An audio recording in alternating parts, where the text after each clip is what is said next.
Clute, and Joe and I work on this FIRG meeting together, and we have a distinguished guest that Joe will introduce in just about 10 seconds. A couple of short announcements. There are a few people who have called in and couldn't make it and asked if they could get a copy of Dr. Templeton's book and the readings that are in the envelopes in front of you. And so we've got their names. Some people, there may not be enough to go around here. We thought we did, but we're not sure. So I'm going to leave the yellow piece of paper up here in the front, and at the end of the session, if you would like one or another one, please write your name and email address or regular address on the yellow piece of paper, and we'll be sure to make sure that you get a copy. It's a great pleasure to have you here. It's a great pleasure to have Joe do the introduction of Dr. Templeton. And it's a great pleasure for me to have the chance to introduce Dr. Templeton. He and I have been friends for, almost 50 years. Yes, more than that. Almost. And we met when he was a graduate at Yale, and I was in law school. And he then, after graduating from Yale, went to Harvard Medical School and became a doctor, a surgeon, a pediatric surgeon, and practiced surgery for, I guess, let me see, something like 30 years. 33 years. Yeah. As a pediatric surgeon, and in the meantime, he's been involved with the Templeton Foundation, which his father established since 1987, I think, since it was established. Mm-hmm. Mm-hmm. And as many of you know, his father died recently, and Jack then took over the running of the foundation. In the same, I think, vision, but continuing elaborations of the vision that his father had for the foundation. And as I said to some of you, the Templeton Foundation, in my view, is really unusual in the sense that it's supporting the kinds of things that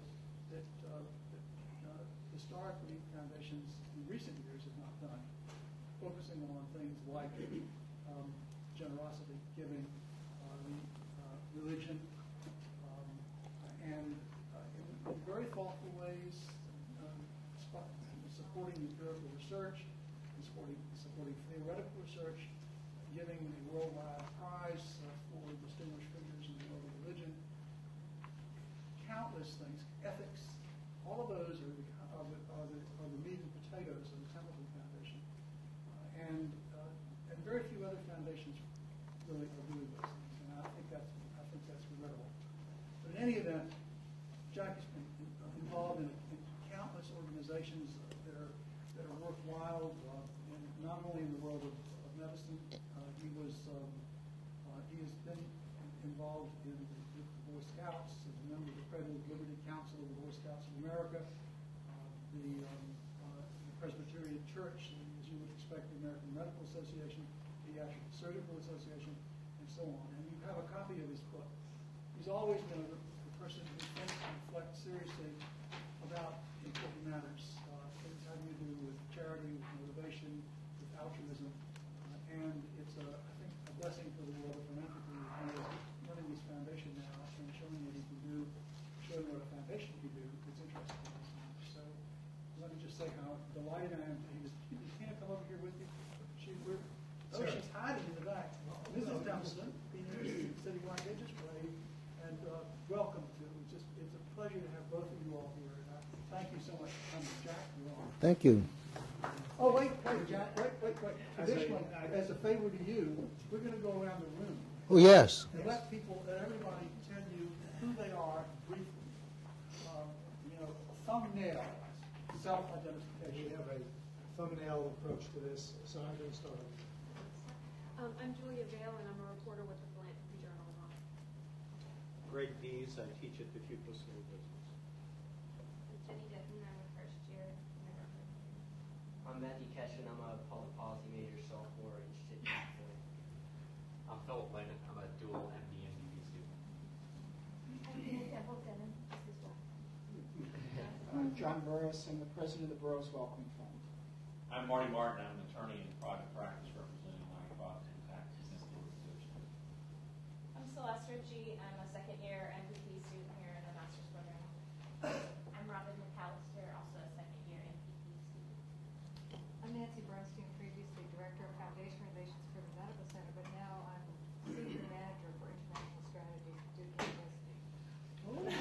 have to remember that. Anita Shirley, Assistant Director, Foundation Relations Medical Center. Bill Dean, I'm Executive Director for Leadership Giving with Duke Medicine Development. Keith Matter, faculty in medicine. Harold Coney, faculty in medicine. Mel Gray, visiting faculty, UNC School of Government. I'm teacher at San Francisco.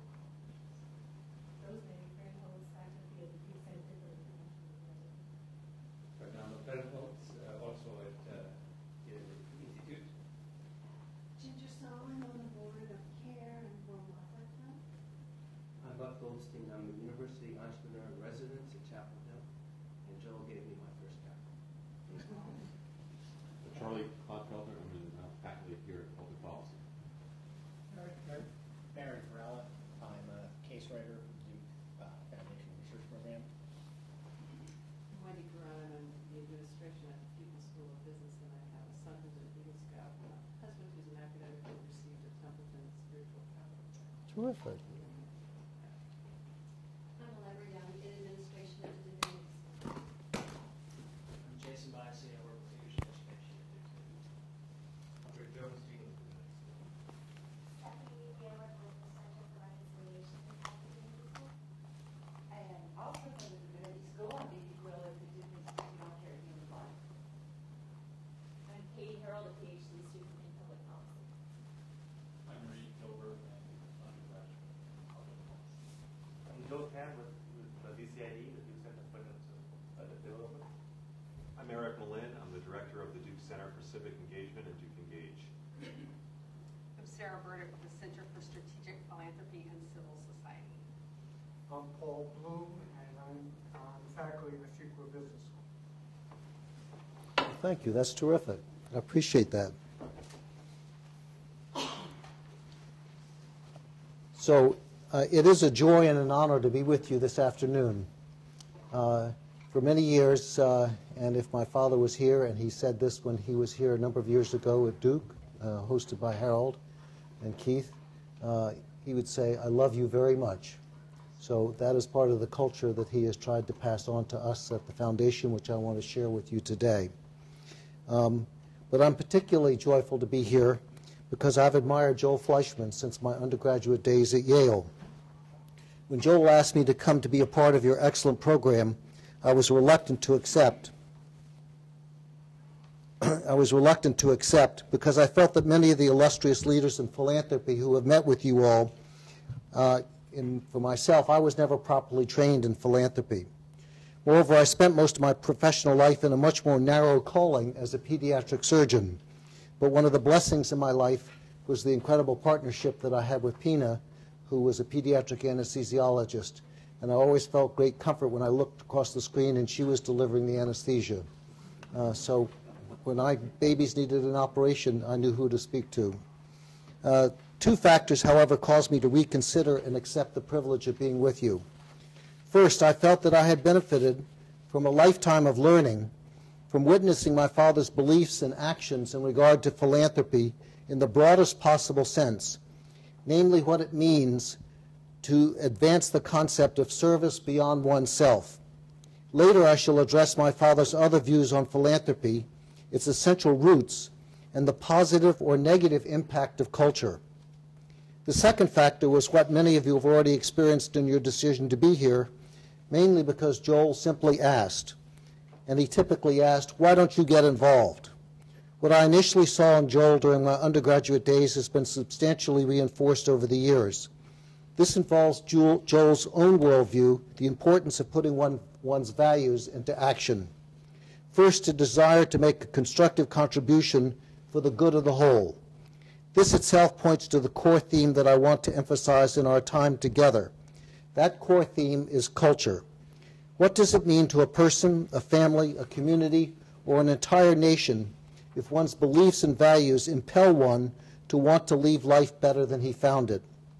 Later in my talk, I want to address the question of what do we really mean when we say the word better. As a final reflection, Joel embodies the kind of respect and enthusiasm for learning and the kind of humility that my father admired so much when he created the motto for the John Templeton Foundation, how little we know, how eager to learn. With that motto in mind, I would like to share with you a range of philanthropic perspectives that guided my father, Sir John Templeton, when he planned for the establishment of the John Templeton Foundation. I hope that some of these perspectives, though not broadly representative, may nevertheless be useful to you as you consider a wider spectrum of the world of philanthropy. The context for this spectrum, as we have suggested, is culture. Therefore, I've entitled this talk, The Culture of Philanthropy and Freedom. During our time together, I will share a variety of different examples of how pervasive the impact of culture is. Later in our time for Q&A, I hope that you will share your own perspectives regarding the impact of culture. In regard to the relationship of culture to philanthropy, I would like to share with you the philanthropic perspectives that guided my father concerning his conceptualization and the launching of the foundation that I now work and support. First, in his heart, Sir John believed that each and every one of us is here on earth not by accident. From his viewpoint, he saw each one of us as a child of God, made in the image of God, and called by God to be an active creator. Second, he believed very strongly that everything we have is a gift of God. Therefore, our talents and the opportunities that we have are part of God's blessing. Thus, not surprisingly, he believed and lived with his life with a profound sense of gratitude. For example, because of the importance he felt regarding what a spirit of gratitude can do for all of us, he decided decades ago to send a Thanksgiving card each year to his thousands of friends and associates. He composed a new card each year, which included what he hoped would be an inspirational message that would evoke in the reader the simple and humble response of, "Thank you." He saw gratitude as the springboard for almost all other spiritual values, including love, altruism, forgiveness, generosity, and especially a compelling sense of purpose. He felt that part of a strong sense of purpose from which one derives an overwhelming spirit of gratitude is the desire to seek to find a way to give back. Third, later in life, as Sir John explored the general benefits of pursuing a sense of purpose, he became more and more drawn to the blessings that one might derive from what he called noble purpose.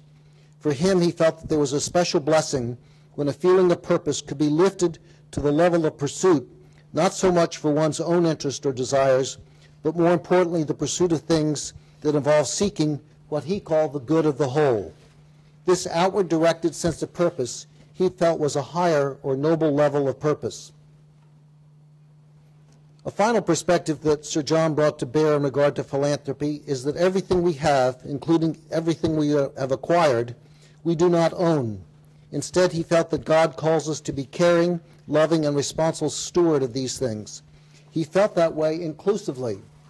For example, if you have material resources, you should be prudent in how you use these resources, including how you invest these resources. This, for example, was why he was so passionate about thrift. He certainly lived his own convictions about thrift. As newlyweds in the Depression, my father and mother set a goal of saving 50 cents on every dollar they earned. When they needed a living room chair, they went to the Salvation Army and bought a good quality used chair with no regard as to whether or not it actually matched any of their other furniture. They purchased the chair because it was not only a bargain and also good quality, but it enabled them to stay within their predetermined budget.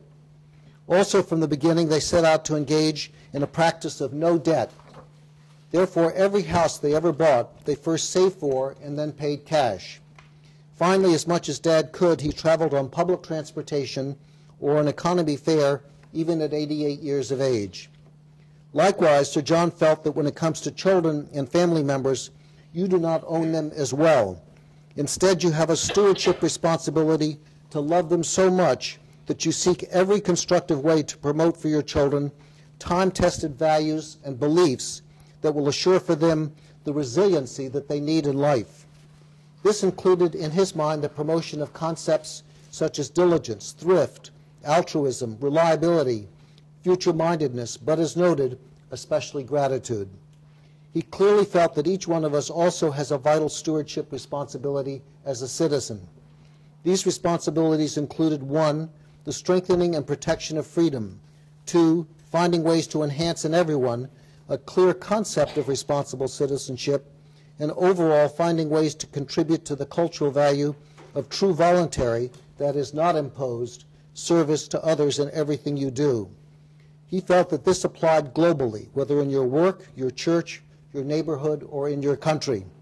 He always loved hearing about that aspect of America's early cultural history of neighbors coming together and helping one of their neighbors rebuild his barn to replace one that had burned down.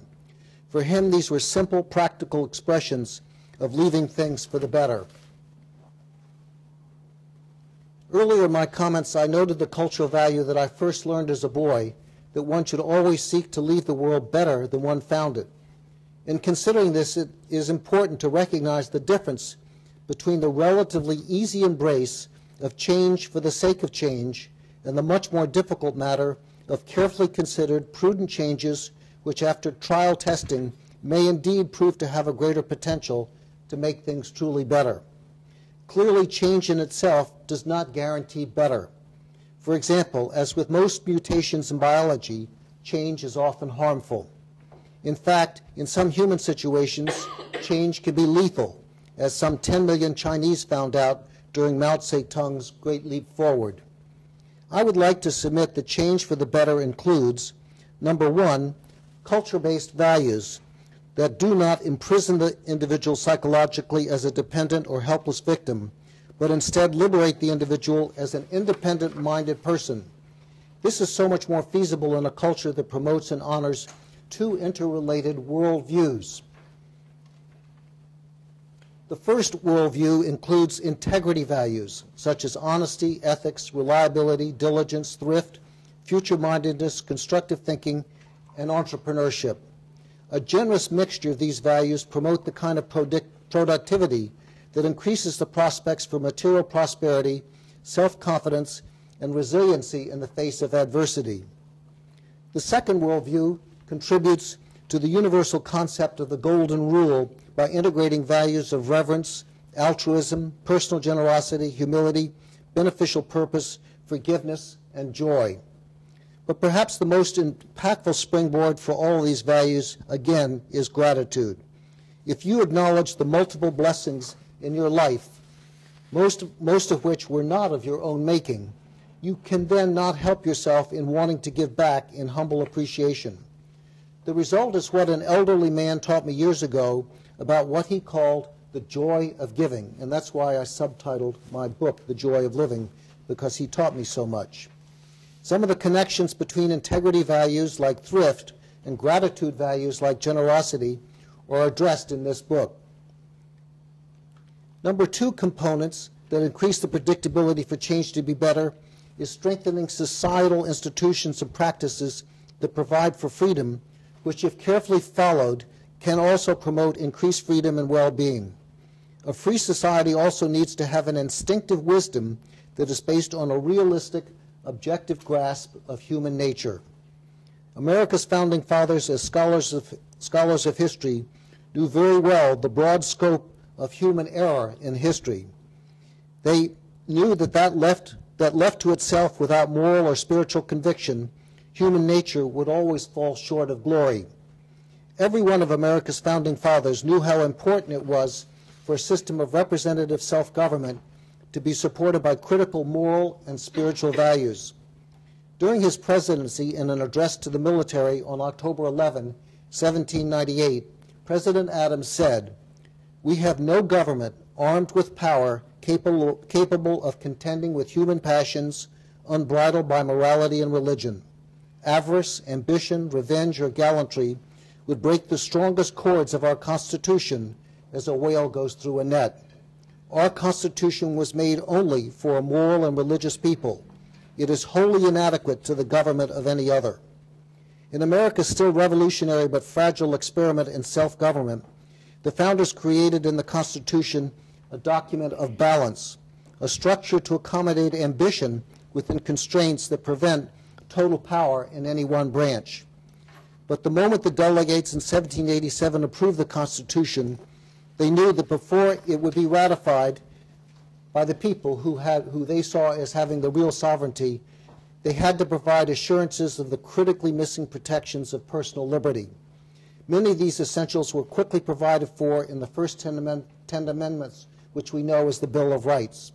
The authors were deeply committed to the concept that words count, and the Constitution and the Bill of Rights meant what they said.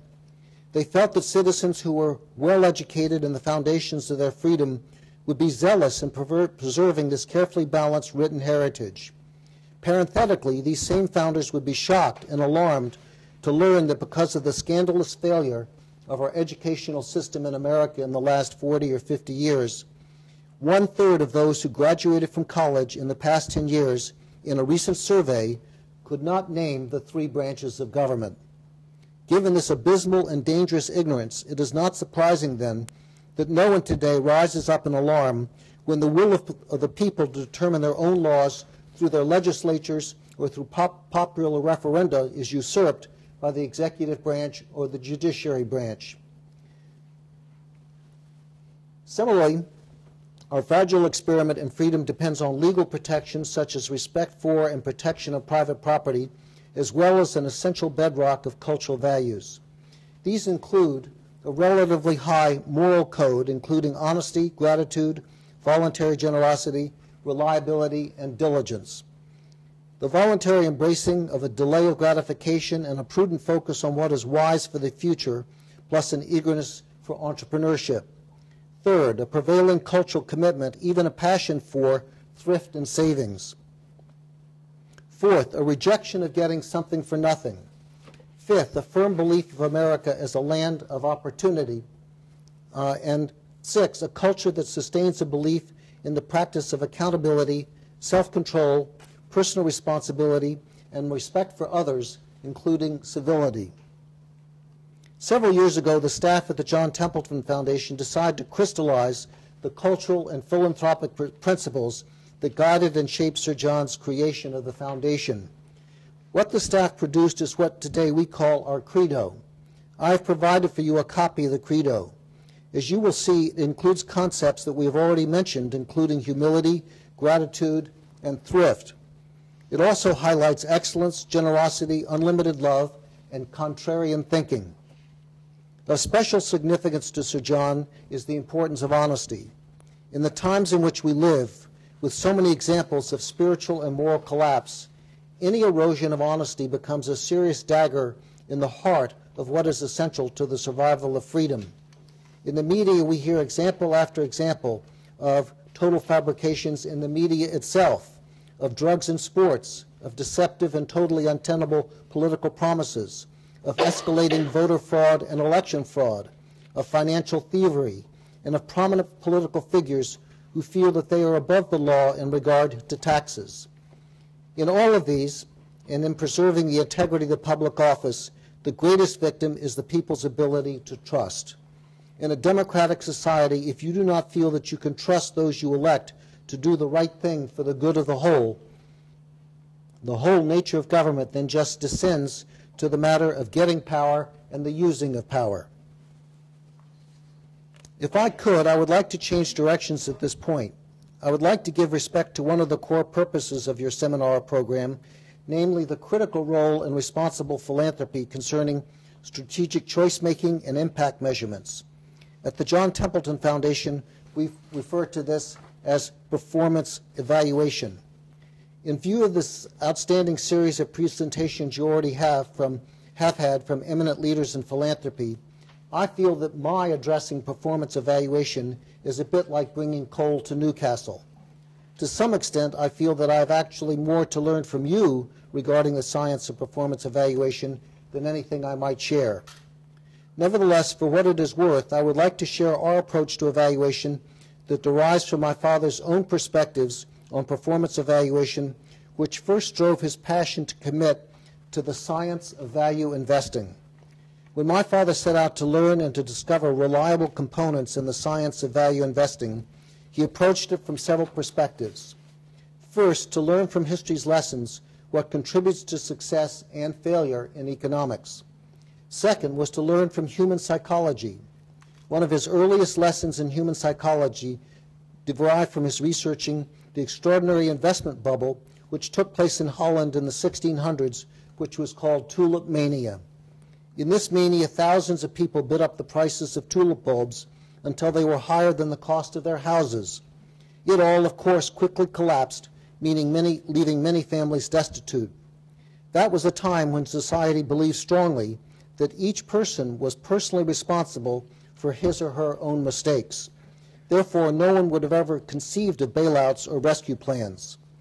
These lessons from the past taught him a profound lesson of life, that human nature, unadulterated by spiritual or moral values, is highly prone to both greed and fear. He often said that the four most dangerous words in the world of investing are, "This time is different." He saw such a similar irrational mania in 1999 when almost all of the gurus in the go-go world of new technology.coms said that technology is such an extraordinary breakthrough that this field is guaranteed to grow endlessly as new products are developed and eagerly sought.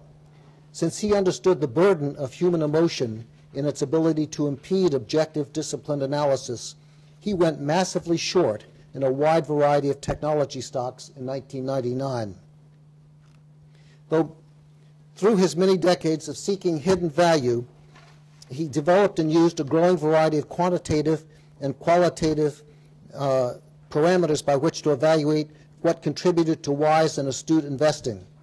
As a part of this process, he learned some of the most reliable culture values that contribute to open-minded analysis. Among these, as we've suggested, were humility, diligence, honesty, that is, questioning your own assumptions, future-mindedness, and overall disciplined hard work. He realized that there are powerful vices which, if unrestrained, can severely undermine or destroy a culture, including the economy of each person and of a nation. In a talk he gave in 1993, which I've included in your handouts, he listed 5 vices which he felt, if not corrected, would destroy both liberty and free enterprise, which he saw as a pillar of liberty. The 5 vices he listed are envy, greed, pride, moral relativism, and intolerance for the essentials of human dignity. Against these vices, he recognized 5 core virtues which he felt were absolutely critical to both economic success and liberty.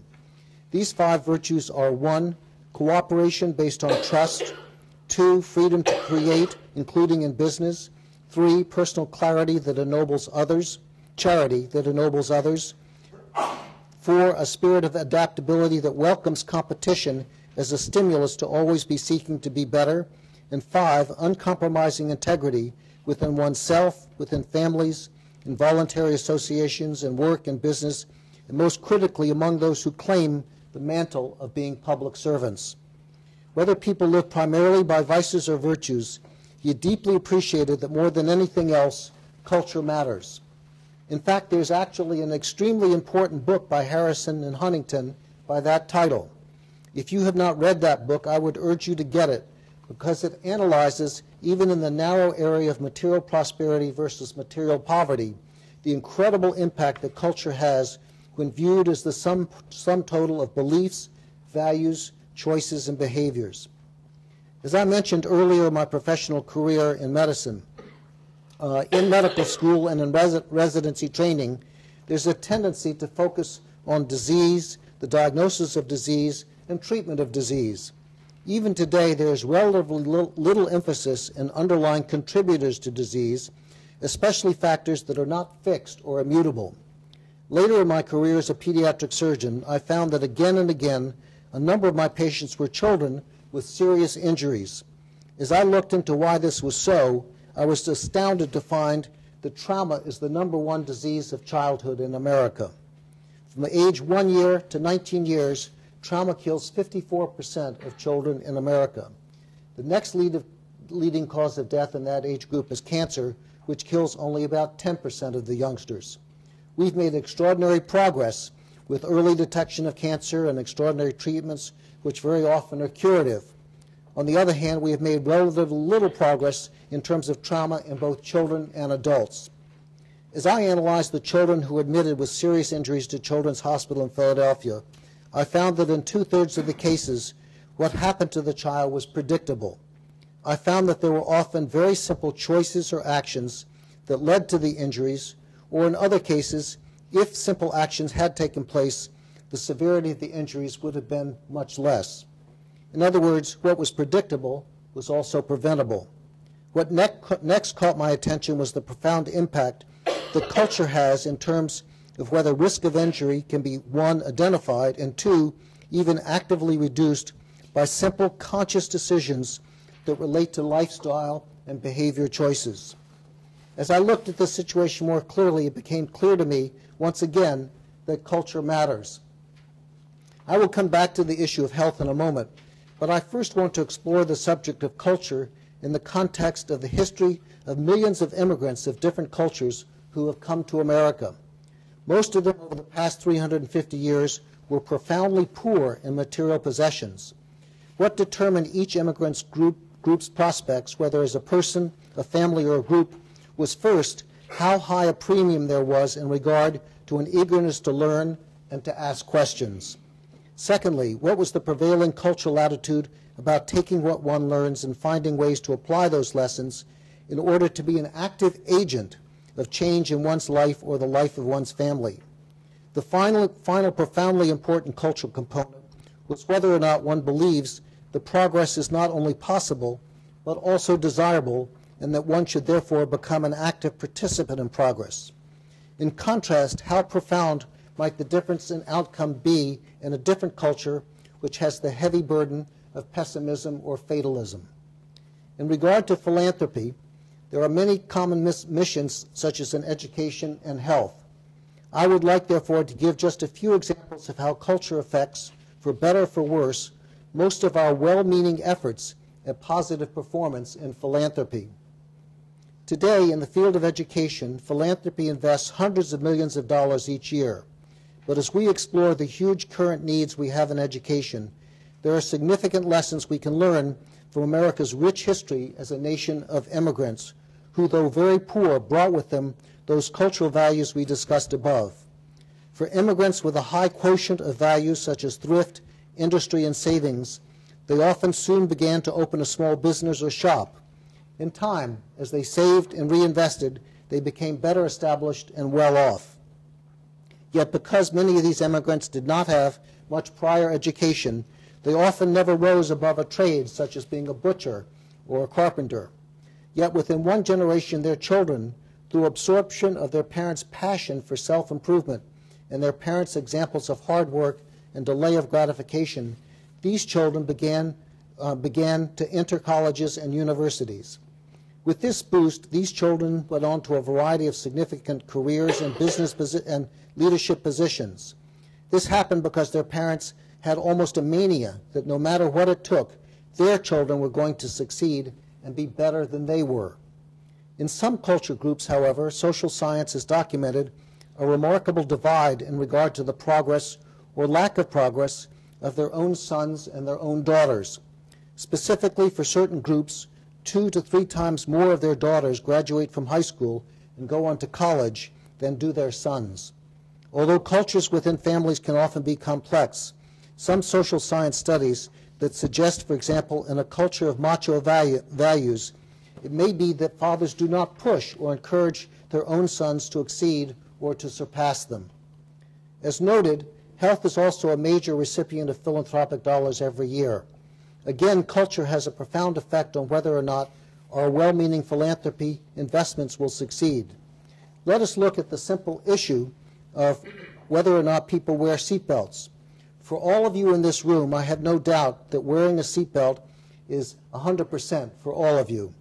But without being culturally specific, in spite of universal laws mandating the wearing of seatbelts for front seat passengers in all 50 states, there is a marked variability in the wearing of seatbelts among different culture groups. For 1 or 2 culture groups, surveys demonstrate a 90% or better compliance with seatbelt laws. For another culture group, the compliance is 70%. For 2 other cultural groups, the compliance is 55% for one and 45% for the other. The people from all of these different cultural traditions have all been equally bombarded in the media and in schools about wearing seatbelts, not only as a matter of obeying the law, but because wearing seatbelts has such a profound impact on reducing death and crippling injuries. Clearly, the difference in behavior in regard to how faithful various traditions are in wearing seatbelts are not in the exposure to or hearing of seatbelt messages. The difference is whether or not these health messages are internalized with the resulting insight that causes one to say, this applies to me. As one other reflection regarding the power of culture in one's health outcome, what counts is one's beliefs and values in being an active participant in progress. The contrast, of course, is dramatic when, because of culture, one fails to act as a result of being a passive or fatalistic person. For some time, therefore, I have been collecting hundreds of research papers which demonstrate the powerful impact of behavior and lifestyle in regard to health. In a time when our healthcare costs are escalating each year and consuming a higher and higher proportion of our GNP, it may be that behavior and lifestyle are responsible for as much as 35% of our healthcare burden. One concluding example regarding health outcomes, however, gives us reason for hope. That reason for hope may, in any case, depend on whether or not we approach healthcare solutions with a sensitivity to established cultural beliefs and values. For example, experts in injury prevention in infants initially found that Hispanic parents, even when given car seats shortly after birth or early in life, hardly ever used these car seats in follow-up studies. Someone then came up with the inspiration which was turned into a randomized control study. In this study, they found that if the instructors obtained the assistance of a priest to come and bless the car seat during the time the parents were being trained in its use, the usage rate of the car seat for their infants went up fourfold. In our philanthropic impulse to make things better, we also need, however, to analyze our own individual beliefs and values, which shape the culture-based decisions of choices we ourselves make. Let me cite just two examples of how ideology, bias, and prior assumptions can create serious barriers to progress in human betterment. First, just consider the oft-stated, passionate commitment that every child in America should receive the kind of rigorous, high-expectation education that prepares each child for a real job, not an artificially created job, to succeed in a highly competitive 21st century economy. On the other hand, how do you accommodate that passion with the long-standing assumption and therefore conviction that perhaps you and others have clung to, namely the public schools are the only acceptable model for mass education? Instead, how often might you be in first asking not, what do I think is the right or ideal solution, but what actually works?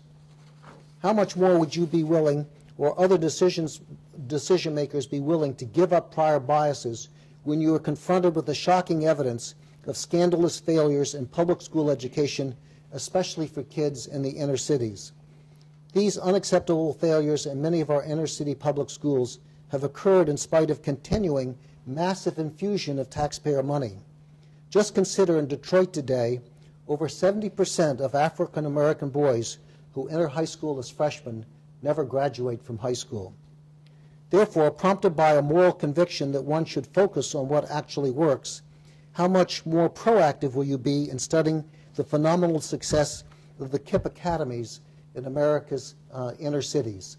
KIPP academies was actually what turned then Governor George Bush onto education, because Houston was one of the launching sites for KIPP academies, which dramatically transformed those kids' achievement levels. So I urge you, if you don't know about KIPP academies, to go online and look at their remarkable innovations. Likewise, how open might you become to unimpeded granting of vouchers for school choice that would give poor parents the same power of school choice that President Obama recently had when he enrolled his daughters recently in Sidwell Friends School in Washington, D.C. Likewise, when it comes to social justice, is it not only fair and reasonable that every inner city student would have the same right and opportunity that over 60% of public school teachers in the inner city have when they send their own children to private schools? Finally, if the future prospect for all of America's kids in having a superlative education is a moral issue, should we not listen to the voices of 70% of inner city poor parents who in survey after survey say, please give us a voucher to pick the absolute best possible school for my child, so that he has a chance in life. A second example pertains to health.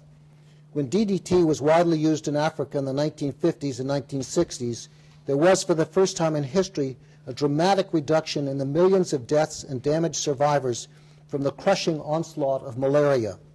We then later learned that massive indiscriminate use of DDT had ecological harms, including impaired reproduction of birds. Depending upon your own viewpoint regarding two moral imperatives, one, the lives of millions of Africans, or two, protection of the environment, which choice would you have made? Would you have perhaps chosen an approach based on science or ideology?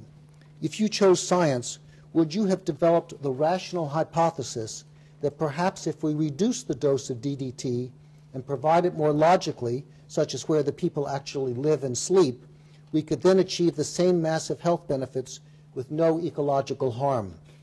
Instead, consider what actually happened. Because of a kind of global hysteria about ecological harms, there was a complete and total ban of DDT use in Africa, actually worldwide. As a result, over 3 decades, there was an enormous explosion of millions of deaths and crippling illnesses once again in Africa due to malaria. Finally, only in the past 6 to 8 years did a few caring innovators return to that earlier potential hypothesis that targeted, carefully dosed use of DDT should be tested. In those areas where it has been tested, there have been dramatically lower rates of malaria and malaria-related illnesses. Nevertheless, even today, there still remains in some circles an opprobrium against any use of DDT, however small the amount, based on some overriding concept of environmental protectionism. Having looked at the question in philanthropy about the science of what actually works versus the ideological biases of decision makers, there's another component into whether or not our well-meaning philanthropic initiatives actually have an enduring impact or simply provide only temporary band-aids. To do this, I would like to pursue further those aspects of culture, such as beliefs, values, habits, and actions, which directly or indirectly contribute to a variety of huge socioeconomic problems and disparities. Even in the most well-intended, compassionate hands, almost all of the approaches to overcoming social difficulties continue to be unidirectional. For a wide variety of most private and public programs, the emphasis is on a one-way street of giving to those in need with no apparent engagement in regard to how to create the kind of transforming impact designed to overcome fatalistic viewpoints in both the giver and the receiver. What would be the impact of a program which truly affects the worldview of those in need as a springboard to break the hopeless cycle of poverty or adverse health? Programs which have been successful, such as Habitat for Humanity, involve a clear message to each beneficiary in regard to what contribution they are expected to make. Even in the game of poker, you cannot participate in each hand unless you have put in your ante. I am a trustee of a university with the succinct mission of faith, reason, and social justice. What I have found and what I see and hear at this school, however, is that the justice which animates everyone's discussion is really only a one-way street of someone giving and someone else receiving. As a result, what seems to get perpetuated is a permanent social relationship of those who are givers and those who are receivers. This has prompted me to ask, what difference would it make if social justice is required to be seen as a two-way street, more specifically as a two-way social contract? For example, some of the generative thinkers in America's founding clearly saw that their experiment in representative democratic self-government could only work in a broad two-way social contract of liberty constrained by accountability. Part of that accountability was the goal of Thomas Jefferson and others, that each person who might actually think only of his or her own special interest would then pause and also ask, is what I want also for the good of the whole? The cultural impact of even pausing to ask that question is whether or not one acquires a passion for and then pursues an ever-expanding personal motivation to seek opportunities for self-advancement and to reject the indignities of a culture of entitlements. These considerations are very much a part of our philanthropic principles as we continue to experiment with performance evaluation, or the science of what works. An overriding purpose in Sir John's mind in launching the foundation was to contribute to beneficial progress in areas that he considered to be of vital importance, but were also by and large quite neglected. As you can see, once again, he approached the matter of philanthropy as a contrarian investor. This contrarian approach, therefore, may cause us in the end to come up with somewhat different approaches in regard to performance evaluation. The main core of funding purposes that he established for the foundation include, first, a broad openness to fostering what he called spiritual progress. This was noted by what we said already was his profound sense of gratitude to the author of all existence. Sir John's interest in spiritual progress derives from the concept that God gave each one of us unique gifts and a calling that we might eagerly seek to draw spiritually in understanding more of God's nature and purposes.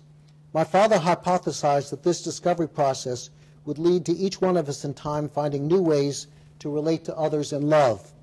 He felt this way because for him, the closest expression of what he thought might be God's essence was what he called unlimited love.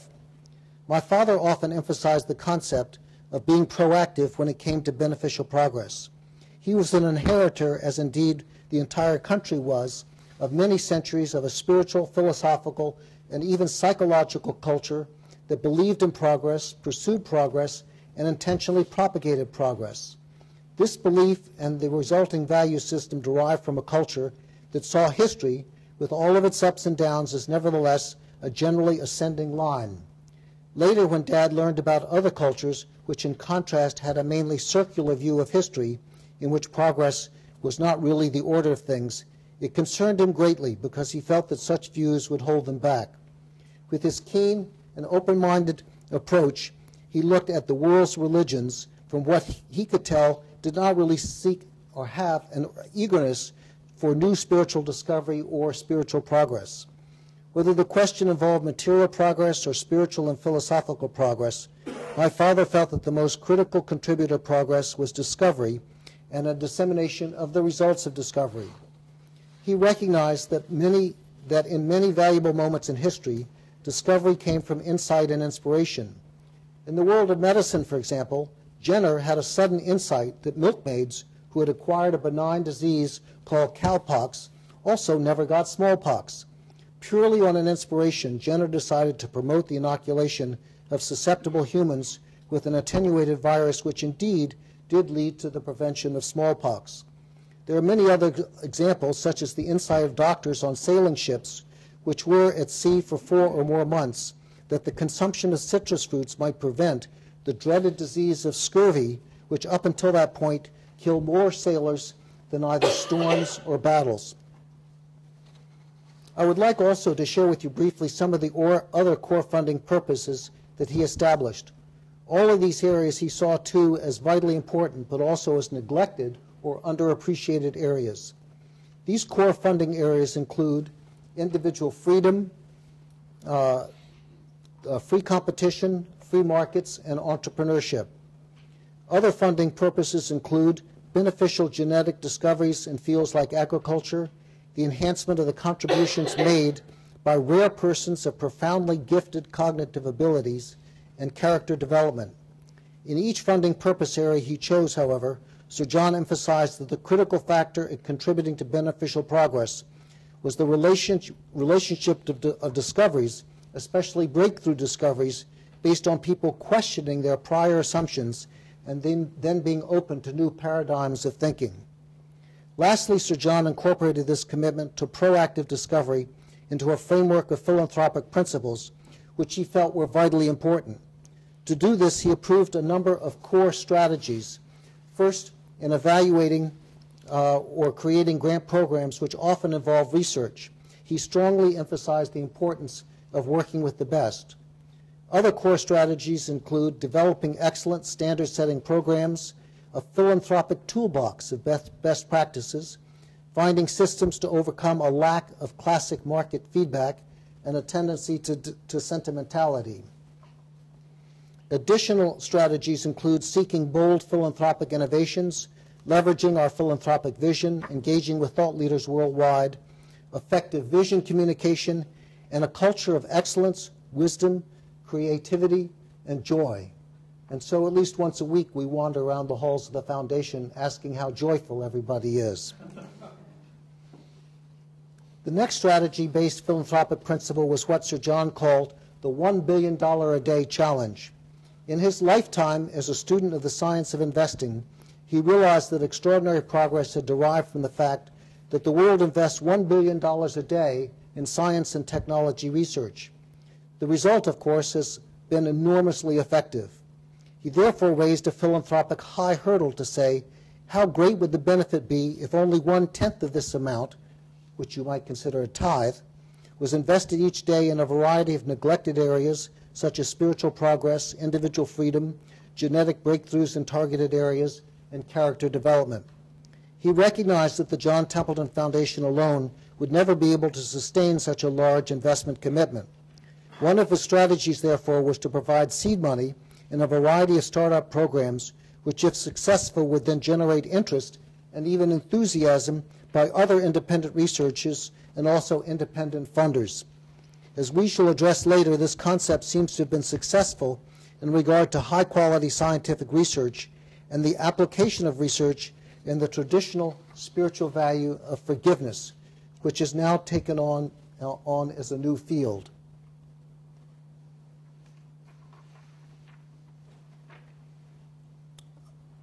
But his real perspective about leveraging was not the question of just whether others became inspired, but the concept that if what you were doing had merit, that would then attract others to want to be involved as well. As noted, this was the essence of his lifelong approach as a manager of other people's money in finding highly promising but neglected companies for which, in time, their stock price would begin to rise significantly, and in the end, whether it was investing in companies, ideas, or concept, the essential factor in his mind was sustainability, the sustainability based on genuine merit and not because of artificial factors such as agenda-driven, non-economical external subsidies. Go back for a moment. In the broad subject of performance evaluation, many fields, such as my own in medicine, have introduced the idea of evidence-based medicine, which directly assists doctors in deciding what the potential is that that particular treatment will have a variety of desirable effects, such as preserving health, curing an illness, ameliorating symptoms, and enhancing one's human potential to be a better, more fulfilled person. All of these benefits, founded on the strength of evidence-based medicine, are clearly balanced against the potential risk of undesirable side effects or even serious complications. Whatever your philanthropic passion might be, you can develop and apply relatively reliable performance evaluation metrics to a wide variety of other potentially beneficial approaches, such as in education, technology, and even to some extent in overcoming social problems. What counts is how strong your passion is for objective learning and for truly knowing what works. If indeed what counts is truly knowing what works, you are much more likely to be rigorous in setting aside bias and prior assumptions, no matter how sacred these assumptions might be. Although, as I noted, we feel at the John Templeton Foundation we are still experimenting in performance evaluation, I wanted to share an overview of our approach for evaluation when our product is ideas and discovery. First, before we approve a grant for funding, we address a number of entry-level assessment questions. Is the proposal on target for donor intent? What opportunity or need does this proposal address? How is this proposal innovative in regard to potential discoveries or significant impact? Who are the intended primary or secondary audiences? Is the principal investigator or project leader an established high-potential leader or a strongly promising emerging leader? What are the specific concrete deliverables anticipated from this project? What is the theory of change of this project? That is, how will things be different as a result of this grant? And most importantly, what are the anticipated enduring impacts of this project? That is, a strategic potential for breakthrough discoveries and or strategic outreach that may contribute to sustainability of an organization or field and contribute to beneficial long-term impact. In our evaluations, both before the grant is approved and after the grant is concluded, we try to distinguish between output and enduring impact. Just consider, for example, the measurable outputs if one decides to fund a conference program. This might include audience size. Everybody wants a large audience. Also, whether the content of each lecture was really a rehashing of prior ideas or original or innovative ideas. And of course, the effectiveness of the dissemination of the lecture content by various means, including websites. However, even if the intellectual capacity of the audience was significant, what really counts is not turnout, but impact. Therefore, in contrast to these measurable outputs, enduring impact asks first about short-term media, earned media, such as articles and op-eds, or radio or television interviews, or even more importantly, leading peer-reviewed publications. Currently, we now see that the time frame for follow-up to really assess enduring impact may need to be 10 years or more, as I will demonstrate in a moment. Therefore, other specific components for assessment involving enduring impact include a significant increase in the citations on the grant's theme, the principal investigator and or others having redirected their work or their career, evidence of new courses, evidence that increased interest in the grant's theme has led to a new field. Next, where appropriate, we assess overall impact in regard to evidence of a catalytic impact, evidence of sustainability, including new separate, not previously involved researchers or educators, new separate sources of funds and support, or policy or program changes by decision makers. Finally, we are also exploring additional impact assessment considerations, including strategic breakthrough ideas or discoveries which may need to lead to a reassessment of assumptions.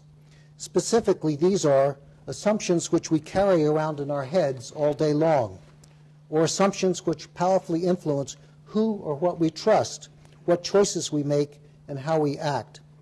And finally, assumptions which may be based on what we learned in school or in life, which may or may not be accurate, objective, prudent, or wise. Presently, we are examining how to plan for long-term follow-up analysis and documentation of a grant having provided catalytic impact. This might include leading to some new endeavor or field which on its merits